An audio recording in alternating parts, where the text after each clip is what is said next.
Hi, thanks for joining me. Today I'm going to be going over problem 3 from week 8 of the summer invariance puzzle competition. This is indeed, sadly, the last problem from this competition. Well, I hope you've had fun solving the problems. I've certainly had fun making video solutions to these problems, and hopefully I can do this again in the future. Anyway, this is the problem I'm going to be tackling today. We have C1, C2 all the way up to Cn being positive integers such that this inequality here holds true. That's 1 over C1 plus 1 over C2 plus so on all the way up to 1 over Cn is at least 2. We want to prove that there exist two non-empty sets A and B, which are subsets of the set C1, C2 all the way up to Cn, with A and B distinct, so A does not equal B, such that this guy here holds. That is, the sum of the x in A of x equals the sum of from x in B of x. So in other words, the sum of the elements in A equals the sum of the elements in B. So we have these positive integers C1 up to Cn satisfying this inequality here, and we essentially want to show if we take some of them and another sum of them, we can add them up and we will get the same number.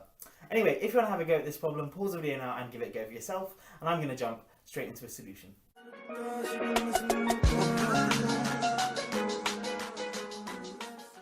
Okay, so the first thing I'm going to do is state and prove a lemma, and this is sometimes known as Abel's summation. So if we have sequences of real numbers ai and bi, and in fact they can be complex as well, it doesn't really matter, but then the sum from I equals 1 to n of ai times bi is equal to this guy here. So an times the sum from I equals 1 to n of bi plus the sum from I equals 1 to n minus 1 of ai minus ai plus 1 times b1 plus b2 plus so on all the way up to bi. So the way we're going to prove this is just start from this right hand side here and show that it equals the left hand side, and it's essentially kind of similar to when you do telescoping series. So if we just keep this guy here for now, we get that our right hand side is equal to an times the sum from I equals 1 to n of bi, and then to look at this guy here, we're just going to write out the first few terms. So we're going to, when we plug in I equals 1 into this summation, we're going to get an a1 minus a2 just times b1. Then when we plug in I equals 2, we're going to get a2 minus a3 times now b1 plus b2. And let's do one more term. When we plug in I equals 3, we're going to get an a3 minus a4 times b1 plus b2 plus b3, and so on all the way up to the last guy, which is an minus 1 minus an times b1 plus b2 plus so on all the way up to bn minus 1, like so. And essentially we can notice a lot of cancellation is happening because we've got a minus a2 times b1 here, and that's going to cancel with this a2 times b1 here and just leave us with an a2 times b2.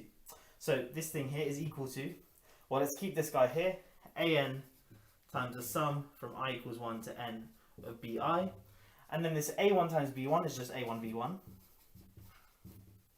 Then this minus a2 b1, but that cancels, as I said, with this a2 b1 here, so we're just left with a2 b2 here,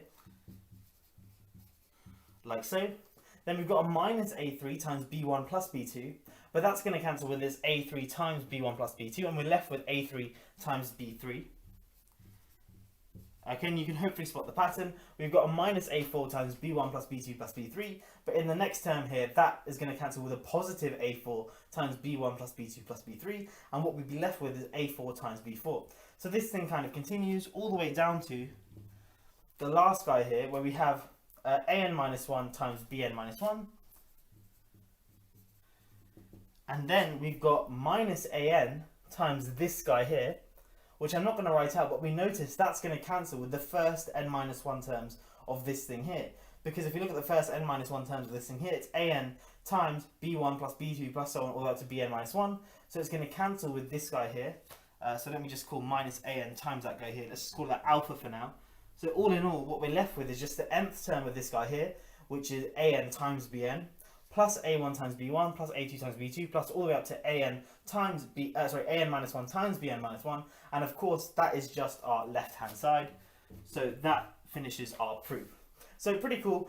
You start from our right hand side and just expanding out, hopefully you can see the cancellations, and you get this, the right hand side equals the left hand side. So that proves our claim. And notice this has got nothing to do with our problem just yet, so this holds in general. So if you've not seen this before, it's a pretty cool result. Anyway, I thought I'd prove it for this video. Let me clean up the whiteboard and we'll continue.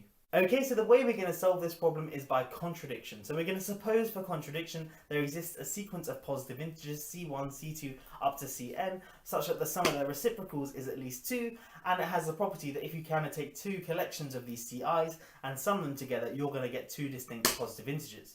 Well, firstly, we can suppose, assume without loss of generality, that c1 is less than or equal to c2 is less than or equal to cn. So they're in non-decreasing order. The next thing we want to notice is if we consider the set C1, C2 all the way up to Cn, so all these Ci's here, well then what we notice is that, we've got n elements in this set, and we have the property that if we take any two elements in this set, subsets of this set here, it's going to sum to a distinct number. But notice that holds in particular if I just change this n to an arbitrary index I. So in other words, if I look at this set here, C1 up to Ci, and take any two distinct subsets, then I know that that's going to sum to a distinct positive integer by the property I have here. But notice, firstly, ask ourselves a question, how many non-empty subsets are there of this guy here? Well, it's simply 2 to the I minus 1, because the number of subsets of this guy here is 2 to the I, but that includes the empty set, so we have to subtract 1 to account for that. So the number of non-empty subsets of this guy here is 2 to the I minus 1. And what that tells me is that C1 plus C2 plus so on all the way up to Ci must be bigger than or equal to 2 to the I minus 1. And why is this true? Well, remember, each of these C's are positive integers. So if we had that C1 plus C2 plus Ci, suppose this guy didn't hold, and we had this thing here, well then we've got, C1 plus C2 plus so on up to Ci is less than 2 to the I minus 1. So certainly, whenever you take any subset of this guy here, non-empty subset, is going to sum to something less than 2 to the I minus 1. But there are 2 to the I minus 1 subsets of this guy here, and we claim that they all sum to distinct positive integers, but that would be impossible by the pigeonhole principle, because of course, if C1 plus C2 plus all the way up to Ci was less than 2 to the I minus 1, essentially what we're saying then is if for both these properties to hold true, we must have 2 to the I minus 1 numbers between 1 up to 2 to the I minus 2, and that of course is impossible. So that must mean that this thing here is at least 2 to the I minus 1. Okay, so we just showed that C1 plus C2 plus so on all the way up to Ci is at least 2 to the I minus 1, and now what I've done here is kind of introduce two other sequences of not integers now, but real numbers, AI, which is going to be 1 over 2 to the I minus 1 times Ci, and Bi, which is Ci minus 2 to the I minus 1. And now what I claim, firstly I claim that B1 plus B2 plus so on up to Bi, I claim that this thing here is non-negative. Well, to see this, B1 plus B2 up to Bi, well, let's just use our definition here. This is just equal to C1 plus C2 plus so on up to Ci, and then subtracting off 2 to the 0 minus 2 to the 1, plus 2 to the 1 plus so on all the way up to 2 to the I minus 1. But then just using our kind of geometric progression formula, this thing here is simply, the thing inside the brackets is just 2 to the I minus 1 over 2 minus 1, and of course 2 minus 1 is 1, so this thing here is just minus 2 to the I minus 1, like so. So we have that B1 plus B2 plus all the way up to Bi is equal to C1 plus C2 plus so on all the way up to Ci minus 2 to the I plus 1, like so. But from this guy here, we know that C1 plus C2 plus Ci, this thing here is bigger than or equal to 2 to the I minus 1, so then when we subtract off 2 to the I and then add 1, we get that this thing here must be bigger than or equal to 0, and that gives us that B1 plus B2 all the way up to Bi is non-negative.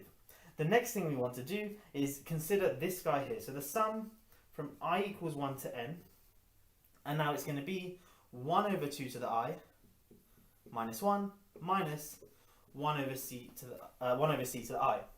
So then what we notice is that this thing here is simply the sum from I equals 1 to n of just cross multiplying this thing here, c to the I, sorry, not c to the I, c sub I minus 2 to the I minus 1 all over 2 to the I minus 1 times Ci. But then this thing here is simply AI times Bi.